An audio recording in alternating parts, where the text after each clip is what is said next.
Welcome to MS Australia's World MS Day Forum. Our topic today is the World MS Day theme of diagnosis. World MS Day is a day of global solidarity, collective action, and most importantly, hope. This year, the theme is My MS Diagnosis, and we are advocating for early and accurate diagnosis for everyone living with MS. In today's discussion, we are highlighting the barriers to diagnosis and raising awareness by sharing the real stories of 3 people living with MS. In addition, we're exploring the role of healthcare professionals in early diagnosis, as well as new research and clinical advancement. So without further ado, let me introduce our panellists. First, the 3 people living with MS. Julie Lonsdale-Light is a member of the MS Australia Lived Experience Expert Panel, lives in Kingaroy in Queensland, and works in the not-for-profit disability sector. Laura Birchall is also a member of the MS Australia Lived Experience Expert Panel. She lives in Canberra and works as a consultant in the health and aged care sector. Amanda Kennedy is an MS Australia National Advocate. She lives in Newcastle and is a lecturer in the marketing department of the University of Sydney. We also have Associate Professor Vilja Jokubaitis, is a group head of the Department of Neuroscience at the School of Translational Medicine at Monash University. And she is a clinical and translational neuroscientist with skills in molecular medicine and biostatistics. And I'm very pleased to also have one of Australia's very talented MS nurses and president of MS Nurses Australasia, Megan Osborne. So my first question is to Vilja. How is MS diagnosed and why can it be difficult to diagnose?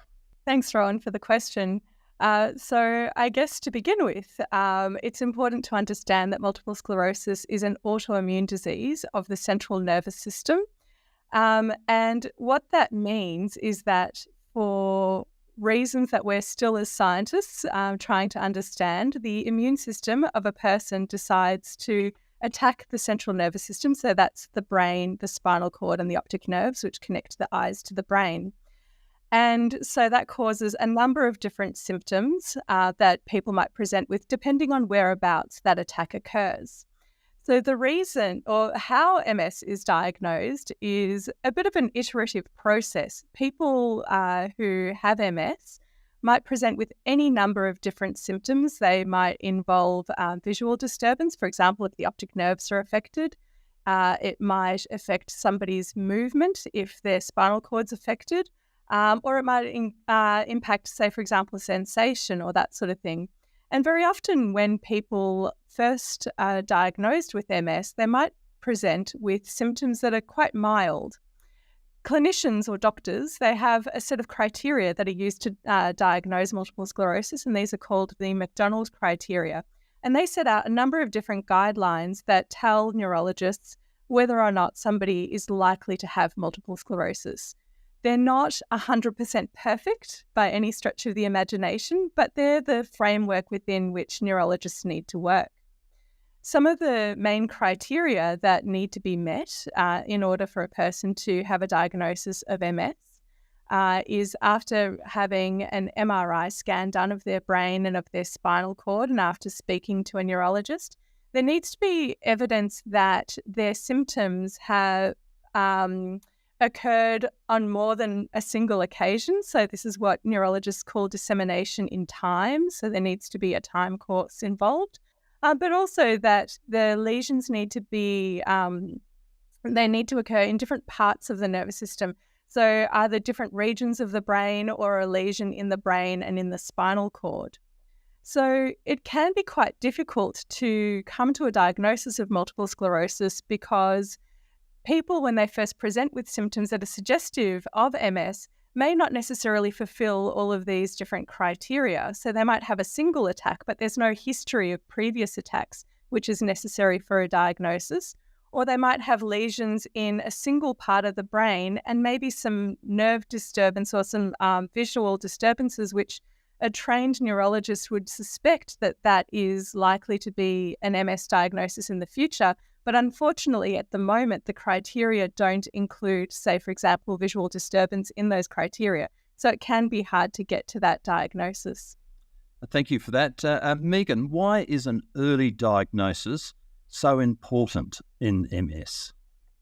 Yeah, so thanks for the question as well, Rowan. Early diagnosis is really important. It's obviously really valuable to the person with MS to get some clarity, but I guess, and also a clear pathway of how to deal and manage and own that disease.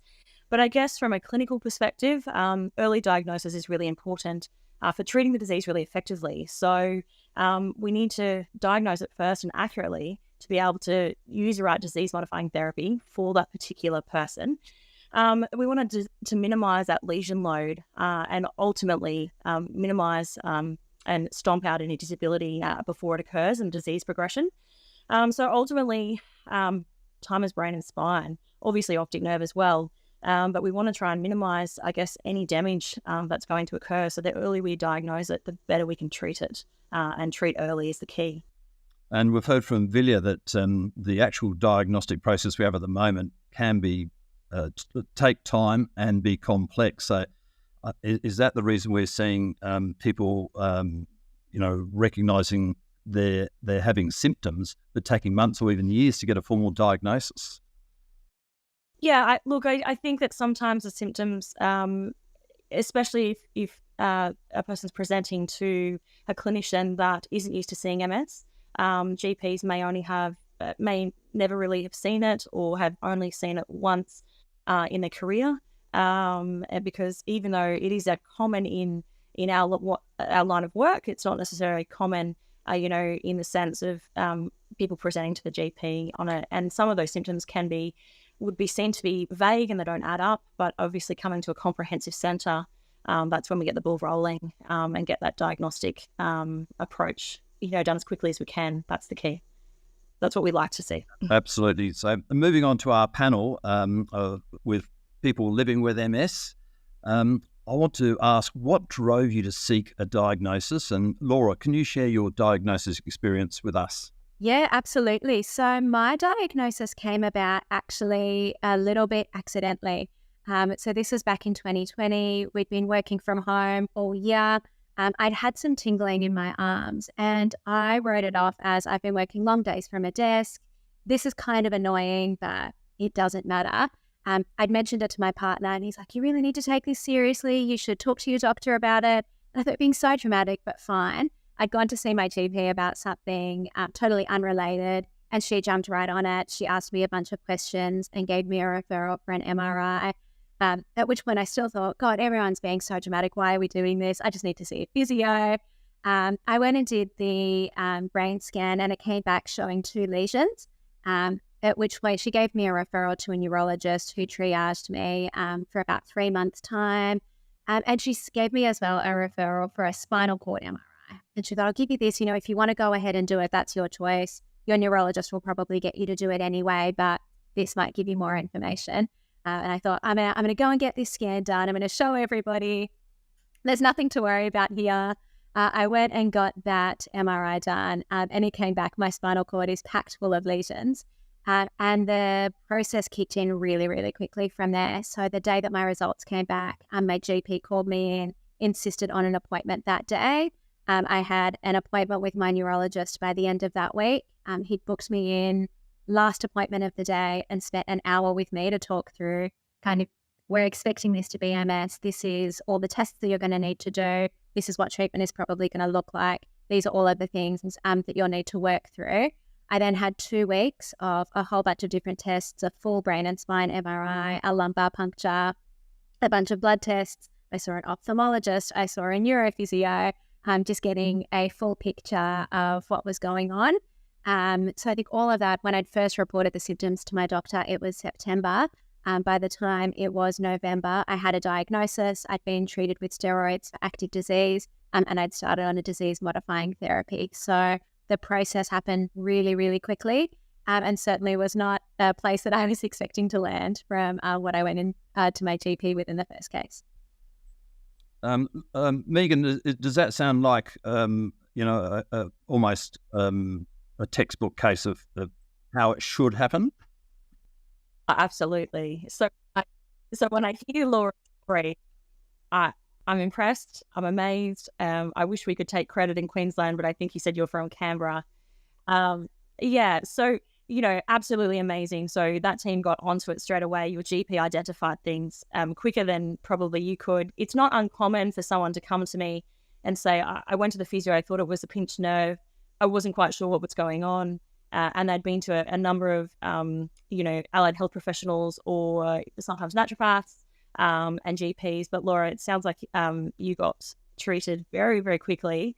Now, in saying that, absolutely, Rohan, we absolutely try to get that done as quickly as possible. And certainly we achieve in Australia, I think, is doing quite well to achieve quick results and quick diagnosis. However, I would say that I think the stars all align for Laura. I don't want to be unkind, but I think that that's not necessarily the story for everyone. And certainly patients that I see, I might see them further down the track, which is frustrating for them, but also extremely frustrating for us because we want to help as quickly as possible. And moving on to Julie, can you share your experience with your MS diagnosis with us? Yes, absolutely. So my diagnosis story also started in 2020, like Laura. I was folding washing one afternoon and I felt just a twinge in the back of my left-hand side, and I thought, it was just something I hadn't felt before. It passed after a little while. I didn't think much of it at all for the rest of the week. The Friday I had a chiropractic appointment, and then the Saturday morning I woke up and I thought, that's not right. My left-hand side was numb, tingly, quite heavy. It sort of felt asleep sort of thing. And I thought, right, okay, I've got a pinched nerve. So I carried on the weekend as normal, went to work Monday. I actually made an appointment to go back and see my chiropractor thinking it was a pinched nerve. But then by the Tuesday afternoon, I thought, there's something really wrong. So the slightest touch on my skin stung like crazy. Even having a shower, the water running on my skin was painful. And that's sort of what prompted me to call 13 Health. So I called them and explained my progression over the week. They asked a handful of questions and basically said, you need to go and see your doctor now. So luckily, we live in a rural country town, so it's quite often weeks before you can see a doctor, but I rang and explained what had been happening and they got me in that day, thankfully. I sat down and spoke to my doctor and he sent me off immediately for a CT to rule out a stroke. The following day we were back in his office and he said, no, it's not, you're not having a stroke, but I want you to have an MRI.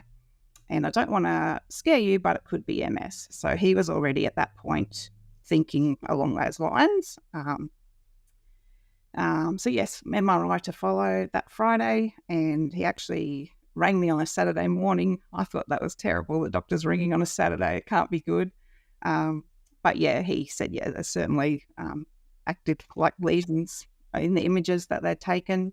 I'll refer you to a neurologist. So again, I went and saw the neurologist, had the lumbar puncture, went through all the questions with my neurologist about what actually is MS, and he sat down, like you, Laura, sat down and spent a lot of time with us, talked through all the treatment options and, gave us a wealth of information on what decisions to make. And it was a very trying time, but that's sort of how it all happened for me. The two cases where the GP has actually played a critical role in getting that quick referral and diagnosis. So Amanda, over to you. We'd like to hear your perspectives and whether your experience differed from Laura and Julie's. So I do have some of the things that are the same, some that are a little bit different. So my story started back in 2021.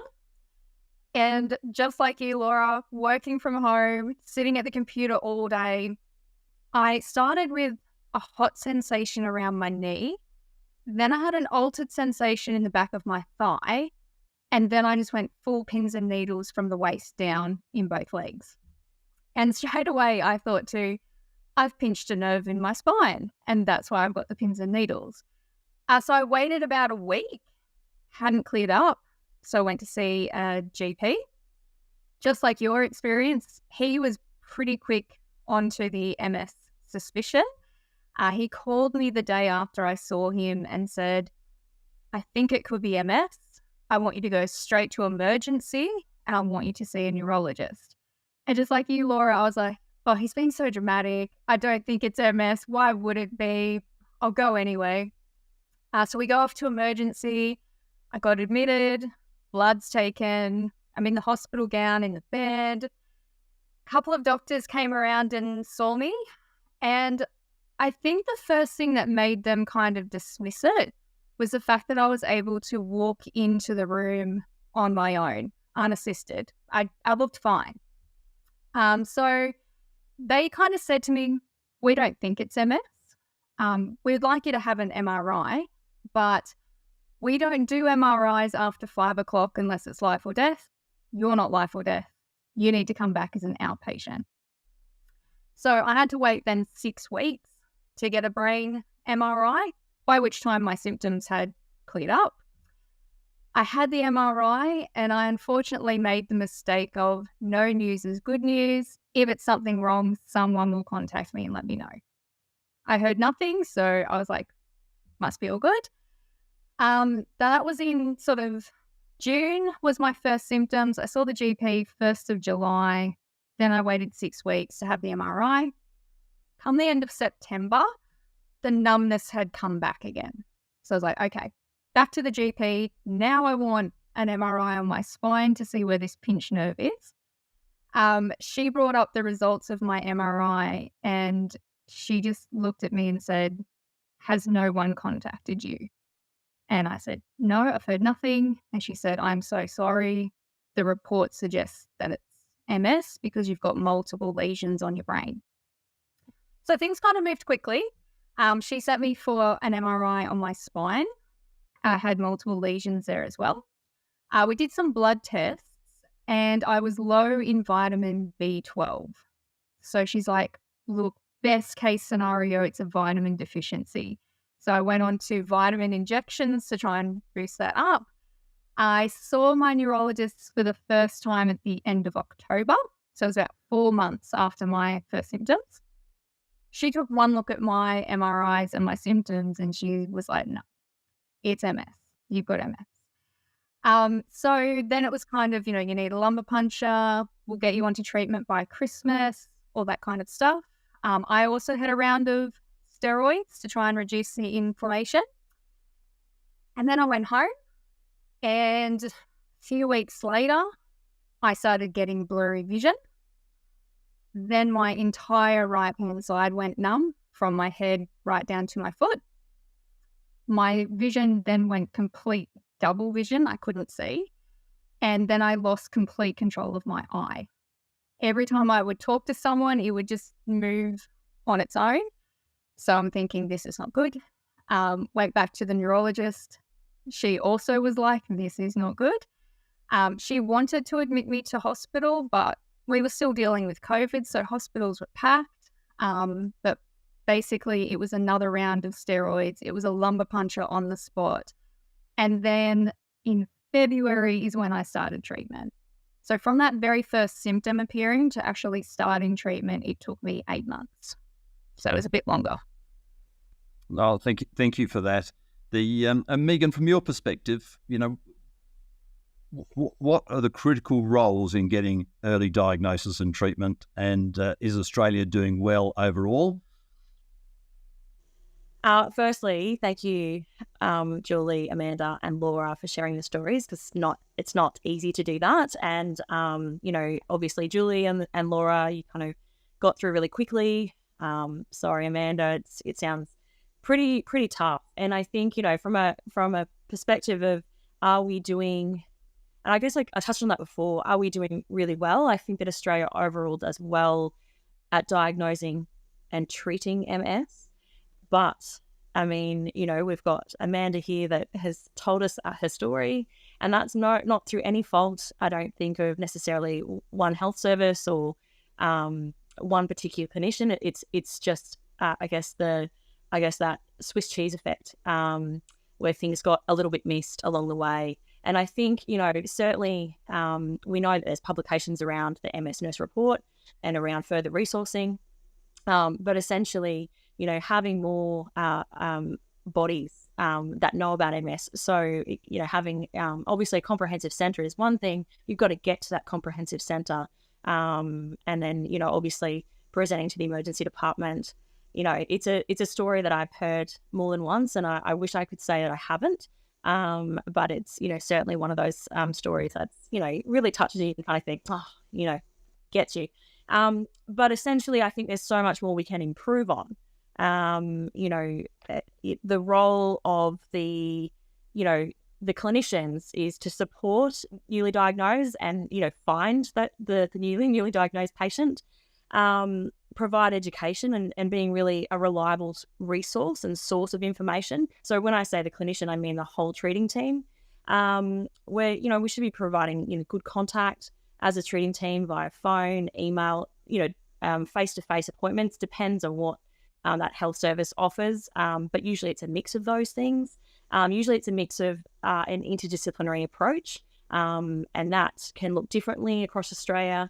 But essentially, I do think we're doing well. I think we could do a lot better. I have seen European clinics that have amazing interdisciplinary approaches with, obviously neurologists, advanced practice nurses, nurse practitioners, social work, psychology, physio, speech, OT, you name it, they've got it in those comprehensive centres, and it makes me extremely jealous. So I think we've got a long way to go. We do utilise things like hot clinics. So a hot clinic is a clinic that is an ad hoc clinic, if you like. They've been around for a long time. We do those for that people like in Amanda's situation or Julie's situation or Laura, where there's these new symptoms and we can just filter through from the emergency department or ophthalmology and get you sorted fairly quickly and get the ball rolling there.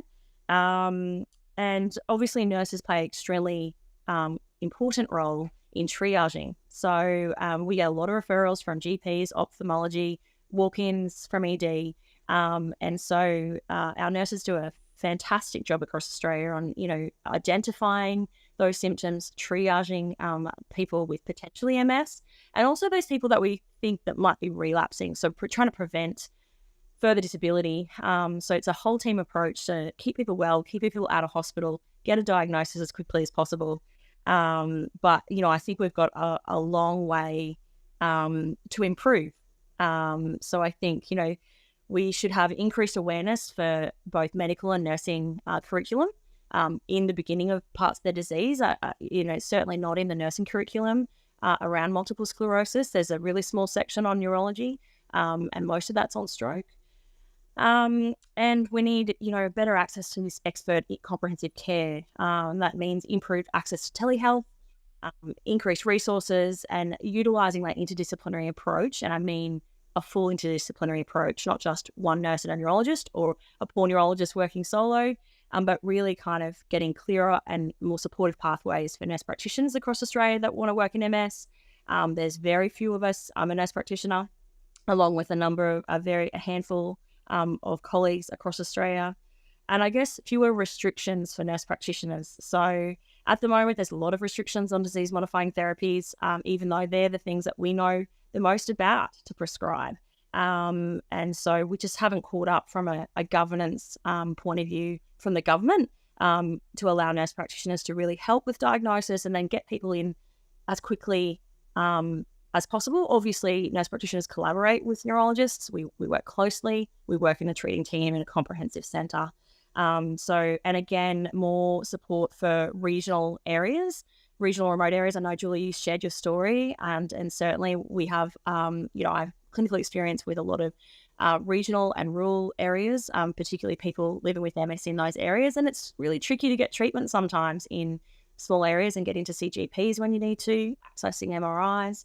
And so, we need to be able to bring some of that expertise, obviously via telehealth, but also to the people in their rural and regional areas, so they don't have to spend lots of time away from their family and their friends and, loss of kind of really meaningful life. So less life interruptions, essentially, is what I'd like for people living with MS. Oh, that's great. And just a follow-up question.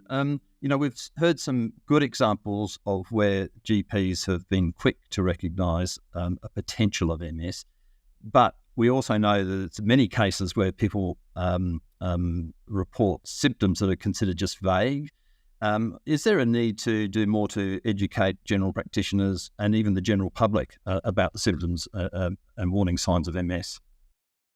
Yeah, absolutely. I think, there's no reason why we can't have a stronger MS campaign, just like we have a really strong recognising stroke campaign. Obviously, stroke is more common from a neurological disease point of view, but, getting those primary care physicians that are, in those regional rural areas, but, everyday practice in the metro to really, like I said, they may not have seen MS before. They've obviously read about it. They've, certainly be aware of it, but, having it in the forefront of their mind when a young woman or young man or middle-aged man or woman presents with, numbness, tingling, funny sensations, don't write it off. Don't dismiss it as pinched nerve or you've just had a baby, that's normal. You're not meant to feel normal right now. So there's a lot of reasons why we don't need to hit a panic button, but I do think people should be a little bit more aware of it as well. Vilya, you've talked earlier about what is quite a difficult methodology for diagnosing MS. From a research perspective, are we going to get a better diagnostic test soon? That's a really good question, Rowan. I think one of the key things that our lived experience panel spoke about as well was about lumbar punctures. And lumbar punctures at the moment, are one of the differential diagnosis tools that clinicians often use to rule out, say, for example, an infection and that sort of thing that might be causing the symptoms that are being seen. And what they look out for there is not only the absence of an infection, but for something called oligoclonal bands. And so if somebody has oligoclonal bands in their cerebrospinal fluid, so from that spinal tap, that's normally a pretty good indicator that somebody might have MS. But the absence of oligoclonal bands does not mean that you don't have MS. And so at the moment, from a research perspective and from a diagnostic perspective, we don't actually have one single biomarker or one single thing that says, yes, this means that you have multiple sclerosis. So we have these McDonald criteria, and they're going to be updated later this year. So we know that it'll start to become a little bit easier again to diagnose MS. We have MRI scans of the brain and the spine, so we know that people need to have lesions there and that they need to look a particular way. Lesions can, lots of different conditions can cause lesions in the brain and the spinal cord as well. And so there's a bit of an art to this medicine as well to understand what is an MS lesion as opposed to what's maybe due to cardiovascular disease or another neuroimmunological disorder. And as I said, then we have these oligoclonal bands, but putting those together and taking a history from somebody can get you to a diagnosis. But what if you have somebody who only has that single attack and nothing further? At the moment, we don't have another biomarker that we could say, well, if you had that plus this biomarker, that then gives you a more definitive diagnosis. And so that's where we're working in the research space. We know that multiple sclerosis is what we call, it's a complex disease. And I think a lot of diseases are called complex because we have no better answers. But basically what we mean by that is that there is a genetic component. So people have a genetic susceptibility towards the condition.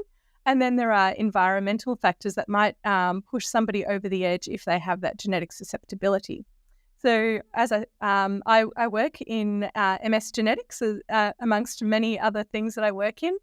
And what we understand from international research studies is that there's no one gene or not one genetic marker that means that a person will get MS, but there are a number of different regions within the DNA of a person that if they have variations in a number of those different regions, that's again indicative that they might develop it. We call that a weighted genetic risk score or a weighted genetic risk burden.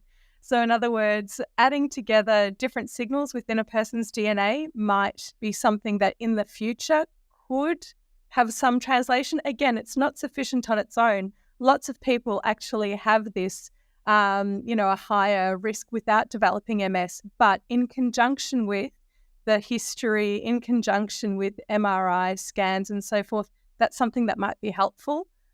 There's a lot of other things that are being looked at the moment in the research field. There's, and I think the thing that's probably more appealing than getting a spinal tap is getting a blood test. It'd be great to have a blood test that you could get done, and there would be a biomarker in the blood that would be, somewhat more informative. And so there's a lot of research globally going on looking at that. There's a marker that is being looked at the moment, which is called serum neurofilament light chain. It's a bit of a mouthful, but it's basically a breakdown product of injured neurons. And so there is some evidence to suggest that people with MS prior to a diagnosis have evidence of this in their blood for a while beforehand. But the problem with serum neurofilament is that it's, as I said, it's a byproduct of neuronal damage. And so any kind of neuronal damage can lead to that. So you could have a head injury due to sports concussion, for example. It could be indicative of epilepsy, because we know epilepsy is another neurological condition that affects young people. But even having renal disease or being obese can also increase somebody's levels of this marker. So that's not specific enough either. So then we start to turn to other things. So looking at the immune system, is there something specific in with regards to the immune system that might be an indicator that might be able to tell apart somebody with MS from another condition? And so that's where a lot of the research is going on at the moment. So I guess, what we would love to see in the future is a blood-based biomarker so that people don't need to get these spinal taps done, where we could differentiate between MS and not MS. So if you are one of the people that sort of fits into that sort of grey area, doing a blood test, finding out if you have this marker or not, and therefore getting a diagnosis more quickly would be the ideal situation. But that's something that we're working on. And I think there's a lot of thinking going on at the moment that MS begins way before people have their first symptoms. And is there a way of predicting, of determining who may be at higher risk of developing MS? I think through a combination of genetics, behavioural and environmental risk factors. Do you think one day we could have almost a way of looking at risk and assessing people who may be at high risk, and then finding the appropriate test to see whether they might have MS before the onset of symptoms? Yeah, I think that's a really good question. And I think it's a very tricky thing to answer. And to be honest, I'm not sure. So there's a lot of research that's been done. A lot of it's come out of Canada, actually, because Canada is amazing for research because they're able to link all of their medical health records together to do research. It's something that we don't do in Australia, and it's not easy to do. In fact, I'm working on a project at the moment where we're trying to access some health data, and it has been painfully difficult, and it's been years in the process, and we're finally making some headway. So if we're talking about things that can facilitate research, it's, making linkage of health records simpler. But what they've found in Canada, because they can do this, is that there is this concept of what Rohan just alluded to, this thing called the MS prodrome.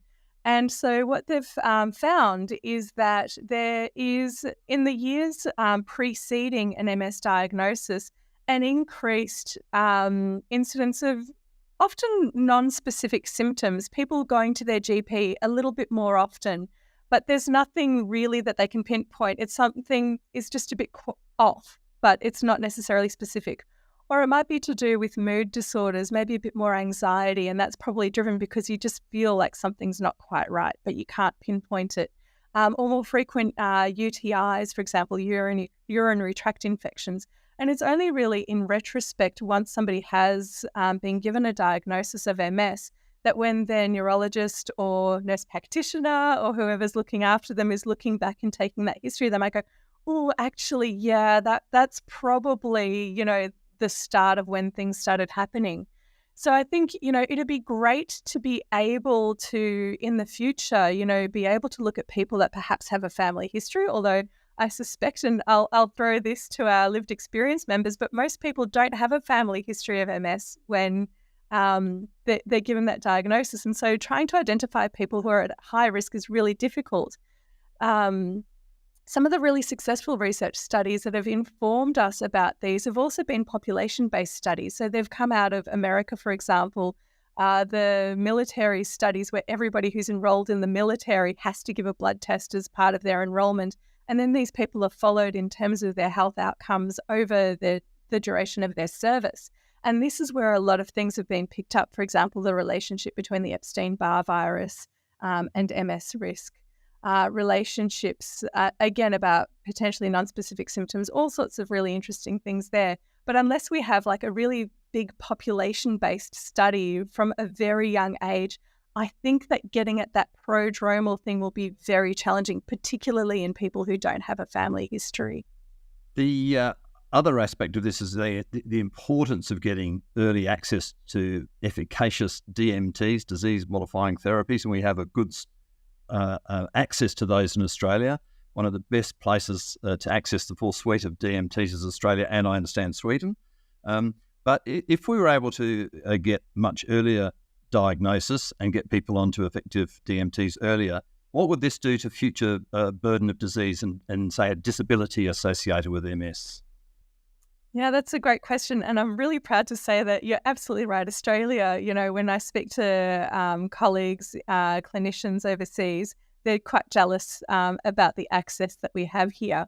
Our own research has shown that early and effective treatment, as Megan referred to, time is brain and time is spine, and early and effective treatment really means that we can preserve as much brain and spine as is humanly possible. So getting in early and getting in hard means that we can prevent disability from accumulating. And there's been great research done that was, of course, commissioned by MS Australia, performed by the Menzies Institute, with some health economists that have shown that the greater the level of disability that a person has, the more economic cost there is, not only in terms of the cost of treatment, but also the cost of dropping out of the workplace, the cost of, workplace participation. And I think, really importantly, we talk about economic costs, but also like the personal and societal costs, the cost of quality of life as well. So if we can get in early and hit it hard, we can preserve that to make sure that people are able to live, their best lives despite the diagnosis. So early detection and early intervention are the key. We'll go back to our panel now, and reflecting on the stories that we've heard, I wonder whether there were signs or symptoms like Megan was talking about and Vilja was talking about that may have been vague and you dismissed early. But there's anything, did you think there might have been missed opportunities for earlier detection? Did you notice anything unusual before you had your formal diagnosis? Julie, anything from you? Was there anything that you thought was strange going on way before your diagnosis? I did, Rohan, but typically I put these things down to something else, like I'm tired or I've had a big day, or I always had a different reason as to why I was getting, a bit blurry vision, tired and headaches, dizziness. I was just fatigued 2 mornings. I vividly remember 2 mornings. By 9 o'clock in the morning, I was absolutely exhausted to the point where I just had to go to bed. That crippling fatigue. Yeah, and I sort of think back now, looking at those, and I think, oh, it was so silly not to go to the doctor then, and maybe I thought, I slept badly, or I'm low in iron, or but my big one that I look back on was a major fall that I had. But we'd been working in the yard all day, had just been and done a big run to the dump, and then we bought some lunch and we was walking along the footpath, and I just fell, just thought I'd stumbled and fell. Enough that I ended up in hospital with quite a bruised up face and a cut on my nose. But I just thought, no, the footpath's uneven and I've worked hard. And so there's, over 8-10 months, there were probably half a dozen times where, looking back now after diagnosis, I think, that could have been, that could have been, that could have been. And Laura, how about you? Yeah, very similar story for me as well. So while I was at uni, had a whole bunch of times where I'd gone to the GP for bouts of fatigue that had lasted for kind of 3, 4, 5 weeks and got written off as just, a post-viral something. So I thought, I'm just a boom and bust sort of person. This is just what I do. I had a whole bunch of times where after exercising, all of my limbs would be tingling and my vision would go really dark. And I just thought, God, I hate cardio. Like, cardio is the worst. I need to work on my fitness. I'd be doing lunges and tip over and think, oh, I really need to work on my stabilizers. And I think just because all of these problems eventually went away, I figured that something else had sorted it out. So there were so many symptoms for me in retrospect that were there, but either weren't significant enough for me to go to the doctor or weren't something that I connected to a disease like MS. You know, when I pictured MS, it was people who had lost their vision or who couldn't walk or who had things that you absolutely knew were MS. So I didn't have a reason to connect those to something more significant. And how early do you think those symptoms were bubbling up before you went and saw the GP? Well, you got your diagnosis, I should say. The fatigue would have been, I think, kind of 5, 6, 7 years before my diagnosis.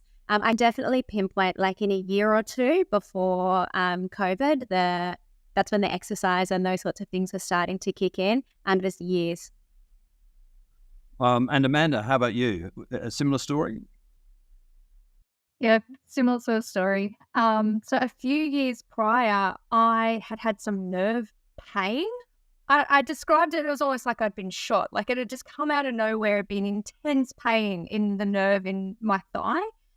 I did see a GP and she sent me for tests where they hooked up the electrodes to my brain and test all the traveling through the nerves and stuff. Nothing showed up with that. It was fine. And fatigue. There were multiple times where I went to the GP and said, I'm so tired. But she did blood tests, checked, thyroid, checked iron, all that sort of stuff.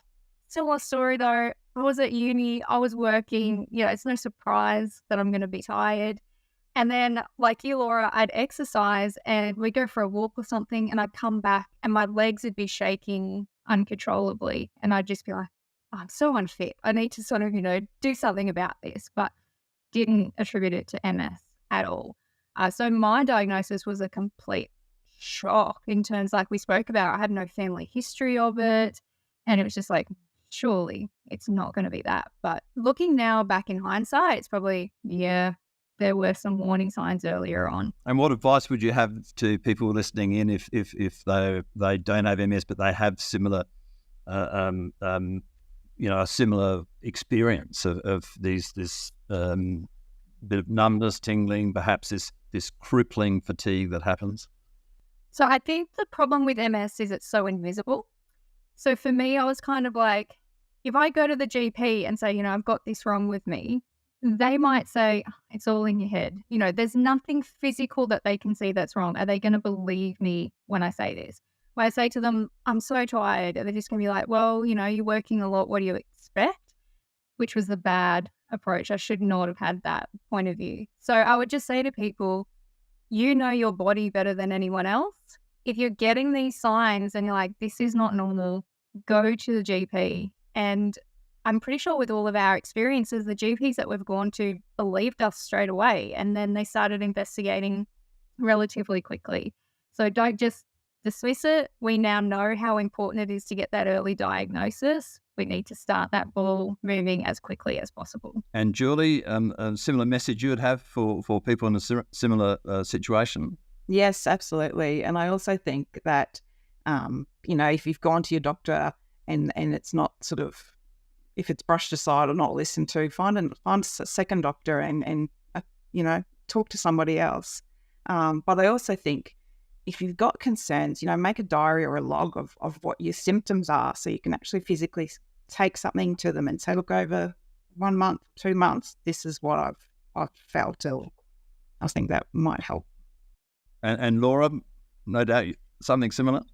Absolutely echo those. I think the diary, that was one of the things that I think gave me credibility when I was getting diagnosed. I was able to go back and document these are all of the things, and it meant that going through a diagnosis process happened as quickly as it did. I think my advice to people would be don't wait for things to get worse. I think, with so many other health conditions, we're really good at looking for early signs and going to the doctor to talk about the first sign of something. I think with MS, it's really easy to go, no, that doesn't matter, it's not significant. But trust your gut. If something doesn't seem right, have a conversation and at least, have it on file so that when you've got things happening over time, there's a bit of a history. And from an MS nurse perspective, Megan, what would your advice be to people who are experiencing these, what can be, on the surface, vague and not continuous, the ad hoc sort of symptoms that come and go? Yeah, absolutely. I agree with all of you. I mean, you've done such a good job of describing your experiences and giving advice. And, the diary, I would say, is perfect for diagnosis, but it's amazing for us to, people come to my clinic and I go through it and they ask how have things been in the last 6 months. It's actually really good because sometimes you'd be on an amazing week and you're like, oh, everything's fine, or you might have forgotten it, or you're actually having the worst couple of days of your life and you think everything's terrible. And so I think, having that like accumulation of how things have been going, the diary, I think, is really important. And just, being realistic and obviously, I think, Julie, you hit the nail on the head. If someone isn't listening, go and see another health professional. That can be really tricky in a rural area sometimes. And GP, it's hard to get in and see someone to talk to about it. But if you're worried and you listen to that internal voice and seek advice as soon as possible. Because didn't add in the beginning that, you all kind of echoed it. These things have been going on for some time and it's hard to quantify. Months, years, it's hard to know. And so at the point of diagnosis, it's just the formal diagnosis, and it's often that someone's had this brewing in the background for a little while. So, obviously getting on therapy quickly and diagnosing, getting on therapy quickly, we want to kind of mitigate any further damage. And also the modern disease-modifying therapies are incredibly effective and are changing people's lives and helping people lead near normal lives. And they can, I assume, Vilja, only get better as research continues into finding more effective treatments. Absolutely. I think, the change that we've seen in recent years with the advancement of the therapies that are available has been incredible. In the past, people used to, I guess we all remember from back in the day the MS readathon and those sort of images that we had of what MS looked like. And what MS looks like today is wholes apart from that. As you said, Rohan, most people can live a very healthy, active, normal life because of the advancements that we've made to date. And there's so much research going on around the globe looking for new therapies, even more effective therapies, and not only just targeting the immune system, but now also trying to find neuroprotective therapies as well. But of course, that relies on a lot of research. And I'm forever blown away by the generosity of people with MS in terms of volunteering to participate in research studies, whether they're investigator-initiated studies, so a scientist has an idea and they need volunteers for it, or whether they're clinical trials. I think, the community is fantastic in participating, and I can only, encourage anyone else to also, if they're on the edge of whether or not they do or don't want to know that participating in research as well helps to progress these things further so we can have better and better outcomes for people in the future. And we've got some of the world's leading research in MS done here in Australia and increasingly globally linked and collaborated. So it's going to help us get down those pathways to cures further and faster.